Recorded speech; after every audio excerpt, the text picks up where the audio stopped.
A serial killer. Alex Enriquez. I remember feeling that I wanted to spit on him, that I wanted to attack him. My heart bled black. For almost 30 years, Alex Enriquez is now ready to tell his side of the story. He comes at you from every angle, and you must take your time, and you must let him talk. The more he talks, the more mistakes.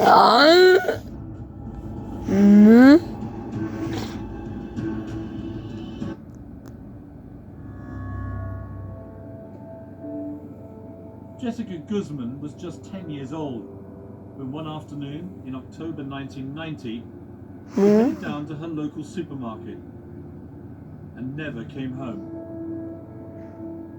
Jessica was the youngest of three girls, murdered in a tight-knit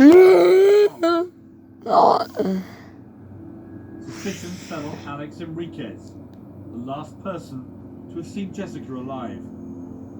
The last time I seen her, she was headed in that direction. May also rest in peace. Homicide case involving little Jessica disappeared near her home and was found a week later by the side of the parkway, suffocated. 2,000 mourners turned out for services in the Bronx, including Mayor Dinkins and other top officials. It was the death of this 10-year-old girl that captured the nation's attention. Her coffin was covered in a flag sent by the president.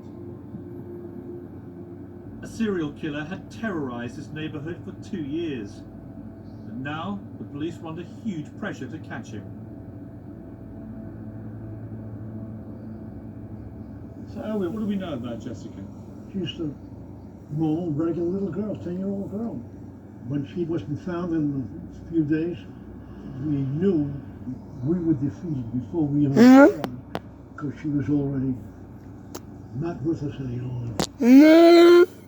At the very least, her death stopped this maniac from killing them. Her death caused a big, huge investigation to be pursued, and in so doing, other homicides, victims came into play.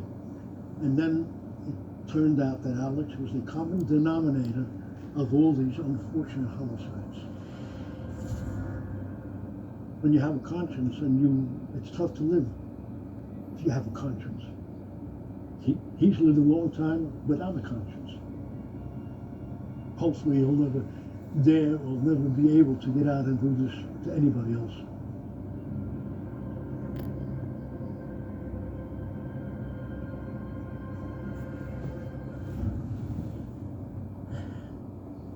Nearly there. Sorry for the delay. Takes you all the time in the world. Yeah, exactly, yeah. All I've been able to find out about Enriquez is that no one in his community ever thought he could be a serial killer.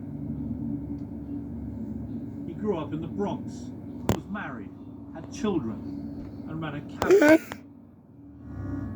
Since his time in prison, he's married again.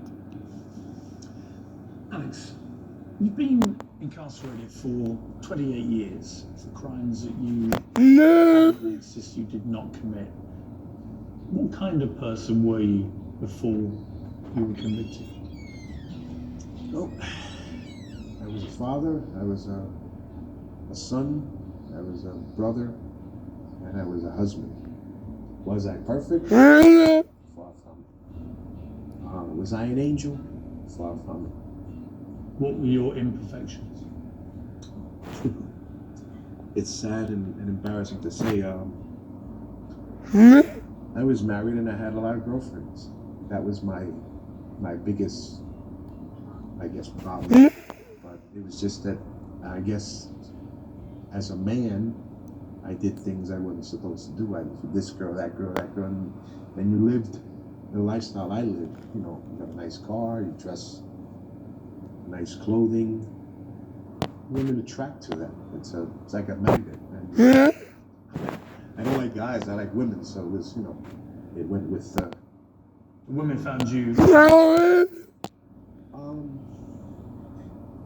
I guess so. If I had them, I didn't, pay anybody or force anybody, so I guess they must have liked me.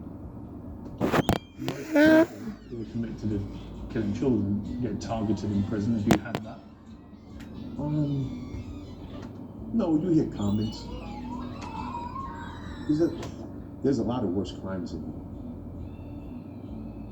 Well, Alex, I mean, you're convicted of killing 3 very young people. One was 10, one was 14, one was 21. What could be?